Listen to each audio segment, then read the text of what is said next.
राजस्थान की सत्ता में सचिन पायलट के सीएम पद को लेकर तस्वीरें साफ नहीं हो रही हैं।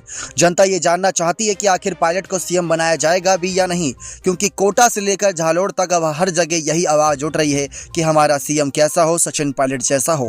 लेकिन पायलट के पद को लेकर तस्वीरें साफ नहीं हो रही। अगले बजट को लेकर चर्चा अभी से शुरू हुई कि अशोक गहलोत ही वो बजट पेश करते नजर आएंगे और 2023 तक कोई बदलाव नजर नहीं आ रहा है। 2023 में बदलाव तो सत्ता में ही हो सकता है, क्योंकि बीजेपी और कांग्रेस का जो खेल चलता आया वो हर किसी ने देखा। और इन सब के बीच अगर बात करें तो कांग्रेस पार्टी की कहीं ना कहीं सत्ता से विदाई हो सकती है। जिस तरीके से बीजेपी का अगर रिवाज चला तो बीजेपी की वापसी होगी, लेकिन उससे पहले पायलट का सीएम पद मिलना बहुत चर्चा का विषय है। इन सब के बीच अगर बात करें तो सोनिया गांधी की, जी हाँ, सोनिया गांधी एक विषय बनता है। सोनिया गांधी ने हमेशा ही पायलट के समर्थन में फैसले नहीं लिए, ये बात आप भी अच्छे से जानते हैं। जब बात गहलोत की आती है, पायलट की आती है, तो कहीं ना कहीं गहलोत को ज्यादा बढ़ावा मिला। एक तरीके से देखा जाए तो पायलट को हमेशा दरकिनार किया गया।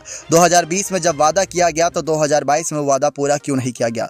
सचिन पायलट ने सोनिया गांधी से मुलाकात करी, उनसे फोन पर बात करी, लेकिन फोन पर बातचीत का भी कोई निष्कर्ष नहीं निकल रहा है।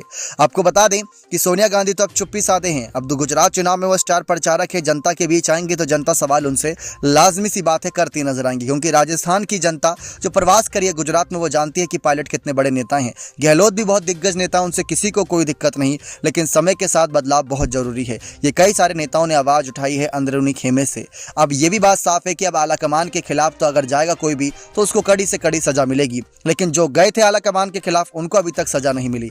तो सचिन पायलट लगातार राहुल गांधी, सोनिया गांधी, प्रियंका और खड़गे, साथ ही साथ केसी वेणुगोपाल के साथ फोन के संपर्क में भी हैं, मुलाकात भी कर रहे हैं। लेकिन पायलट भी ये जानते हैं कि किस तरीके से बहुत हो चुका, क्योंकि सचमुच बहुत हो चुका। कई राज्यों में फैसले आ चुके हैं, कई राज्यों के फैसले आने बाकी हैं, लेकिन राजस्थान की सत्ता का फैसला तो साफ होने का नाम ही नहीं ले रहा। अब राजस्थान की सत्ता पर क्या फैसला होता है, क्या सोनिया गांधी आकर कोई बड़ा कदम उठाती हैं या सचिन पायलट यहाँ पर यूं ही विनती कहीं ना कहीं सब्र रख के बैठे रहेंगे और आने वाले वक्त का इंतजार करेंगे, ये अपने आप में देखना बेहद ही दिलचस्प होगा।